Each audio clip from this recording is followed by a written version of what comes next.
रायगडच्या पालकमंत्री पदाबाबत मंत्री भरत गोगावले यांनी महत्त्वाचं विधान केलंय। पालकमंत्री पदावर आमचा दावा आहे, पण जर तुम्ही व्यवस्थित राहिला असता तर आम्ही त्याचाही विचार केला असता, असं गोगावले म्हणाले।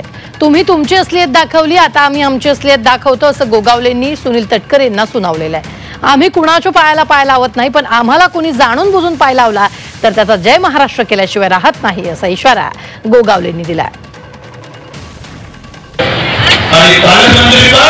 आमचा दावा आम्ही असं काही मागत नाही। तुम्ही जर व्यवस्थित राहिला असता तर आम्ही त्याचा विचार केला तर हे आम्हाला समजवलं असतं, परंतु तुम्ही जे काही तुमच्या आता असलेत दाखवली, आता शेवटी सांगितलं, आता आमची असलेत काय ती बघा, कारण आमची पद्धत आहे। पाय लागला आम्ही पाया पडतो, जाणून बुजून कोणाला पाय लावतो, पण आम्हाला जर कोणी पाय लावायचा जाणून बुजून प्रयत्न केला तर बाकी जय महाराष्ट्र केल्याशिवाय हा आमचा तो शब्द आहे।